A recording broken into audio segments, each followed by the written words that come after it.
Some of the strangest evidence isn't shot on a modern phone. Some of it was captured decades ago, on equipment that had no reason to lie. This is Unexplained News Update, and I'm Reese Halden. Today, we have 5 stories that cover a lot of ground.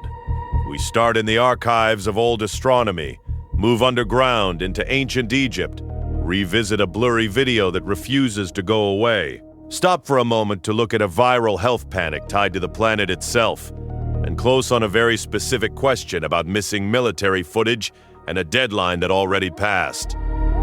Each story sits somewhere between what is known and what is still being argued about. My job is to keep those two things clearly separate. Let's get into it. What if one of the strongest UFO clues wasn't shot on a phone at all, but captured on old astronomical plates before satellites ever crowded the sky? Researcher Beatriz Villarroel has been studying archival sky survey images from the 1950s, and she found something that keeps drawing attention: anomalous flashes, points of light that appeared on the photographic plates and then vanished, with no obvious explanation that fully holds up. The reason believers find this case compelling is not just what was found, it is when it was found. The 1950s were before the satellite age. That matters. When a strange object or flash shows up in modern footage, critics often point to satellites, drones, lens artifacts, or digital editing. None of those explanations apply here. The plates are physical. The era is pre-satellite. That combination is hard to shrug off.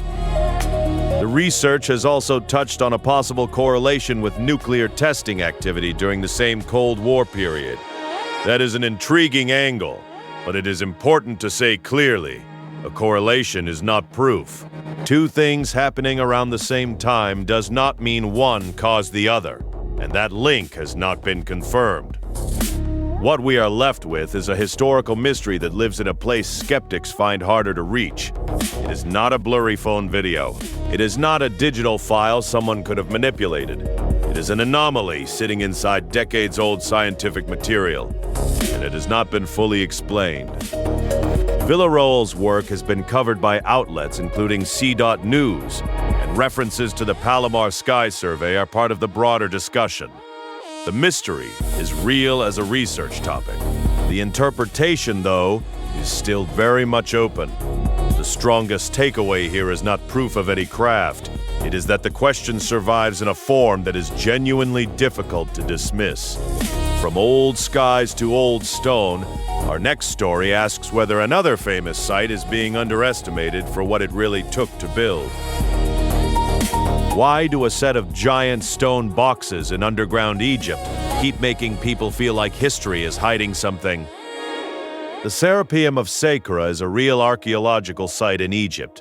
That is not in dispute. It sits within the broader Saqqara necropolis, and it has a well-established historical context tied to the Apis bull cult of ancient Egypt. The site was used as a burial place for sacred bulls that were considered physical manifestations of the god Apis. Historians and archaeologists have studied it for a long time. So why does it keep going viral? Because of the boxes. Deep underground, carved from solid granite, there are enormous stone containers. We are talking about objects that weigh roughly 70 tons each. They are polished, they are geometric, and when people see them for the first time, they often describe them the same way. They look almost industrial. Almost too precise for the tools and methods we associate with ancient construction. The strongest claims online go further than that. Some people argue the level of finish and accuracy is simply not possible without machinery or techniques that history says did not exist yet. That claim is interpretive. It goes beyond what the archaeological record actually proves. But the emotional reaction it produces is real, and it is not hard to understand why. The site is genuine. The boxes are genuine. The scale of them, seen in person or even in photographs, is genuinely striking. The unease people feel when they look at them is real too, even if the wildest explanations are still only theories. From giant stone boxes, we jump back into the more familiar world of blurry UFO footage, and a clip that has been circulating online for nearly 20 years. Why does a grainy 2007 phone video from Costa Rica still feel like one of those clips that was never quite put to rest? The footage is commonly linked to a man named Marvin Badilla, and it is said to have been filmed near a town called Tarbaca in Costa Rica. The year was 2007. The phone that captured it was a Motorola Razr, which was a very popular device at the time, but not known for sharp video quality. The object in the clip looks structured, it looks solid, and it moves in a way that some viewers find hard to explain. Here is the thing about low-resolution footage. It cuts both ways. Believers point to the apparent shape and movement and say it looks like nothing conventional. Skeptics point to the same blur and say there is simply not enough detail to conclude anything meaningful. Nobody has universally debunked it, but nobody has confirmed it either. The debate on places like Reddit and YouTube and Metabunk has been running for years, and it has not produced a final answer. The clip has also been compared online to descriptions made by Bob Lazar, the figure who claimed to have worked on reverse-engineered craft at a classified site. That comparison is part of internet lore, not verified fact. Lazar's own claims remain deeply contested. What keeps this video alive is not what it proves, it is what it refuses to settle.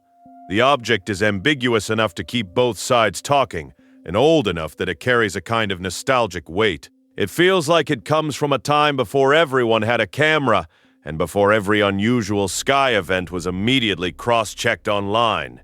The clip survives because it never gives either side quite enough to finish the argument. From a blurry object in the sky, the conversation now shifts to a much stranger claim, that the planet itself is pulsing in a way people say they can feel. What if the latest wave of insomnia panic is being blamed on the planet itself? Here is where we step away from UFOs entirely. The Schumann resonance is a real thing. It is not a conspiracy theory or a made-up concept. It refers to a set of electromagnetic frequencies that exist in the space between the surface of the Earth and the lower edge of the ionosphere. Lightning strikes around the world essentially keep this resonance going. Scientists have studied it for decades. The National Oceanic and Atmospheric Administration, known as NOAA, monitors it. The phenomenon itself is settled science. What is not settled is the interpretation that has been spreading online. Viral charts have been circulating that appear to show the Schumann resonance spiking. And alongside those charts, a growing number of people are claiming that these spikes are causing insomnia, anxiety, vivid dreams, headaches, and a general sense of unease. That connection between a spike in the resonance and those physical symptoms is not established. The reporting from outlets like the Daily Mail and Unilad covers the viral claim, but the claim itself is not backed by confirmed medical or scientific evidence. The leap from a real atmospheric signal to a real health crisis is a significant one, and that leap has not been proven. The appeal of the idea is not hard to understand. People are tired. People are anxious. When a chart shows something measurable going up, and someone says that chart explains how you feel, that is a satisfying and personal kind of explanation. It connects the cosmic to the personal. It makes something huge feel relevant to your Tuesday night. But the explanation is not proven. The phenomenon is real. The interpretation being attached to it is still, as of now, unverified. Treat it as a fascinating viral claim about a real physical process, not as a confirmed medical cause. After the planetary frequency panic, we end on a more familiar question. What does the government still have that the public has not seen? What if the most important part of the UFO story is not what was shown, but what was supposed to be released and wasn't? Reports have emerged that Defense Secretary Pete Hegseth was connected to an April 14th deadline tied to 46 military UAP videos that have not been publicly released. UAP stands for Unidentified Aerial Phenomena, which is the term the government and military now use in place of UFO. Representative Anna Paulina Luna has been pushing for access to UAP-related footage. Her effort represents a broader congressional pressure campaign that has been building for several years now, as lawmakers from both parties have expressed frustration with how slowly classified material related to UAPs is being made available to the public. The April 14th date came and went. There was no sweeping public release of the alleged 46 videos. Outlets including Newsweek, NBC News, and the Daily Mail have all covered the pressure around this deadline and the lack of a major release. But here is the critical point. The contents of those videos are still not publicly verified. We do not know what is in them. We do not know if they show anything extraordinary. We only know that a deadline existed, that footage was requested, and that the public did not receive what some were expecting. For believers in UAP transparency, silence in a situation like this is rarely read as nothing. When footage is described, a deadline is set, and then the deadline passes quietly, that absence becomes part of the story. Whether that silence reflects bureaucratic slowness, classification concerns, or something more deliberately guarded is, at this point, genuinely unknown. The real tension here is simple. If nothing meaningful is in those videos, why does their absence still feel so important?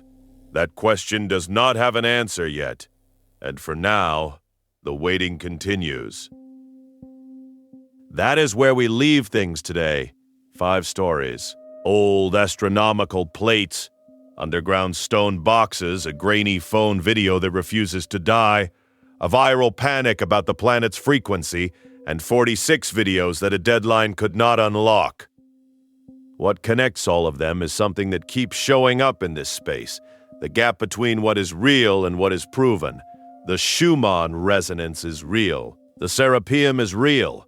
The archival sky anomalies are real as a research subject. The deadline was real.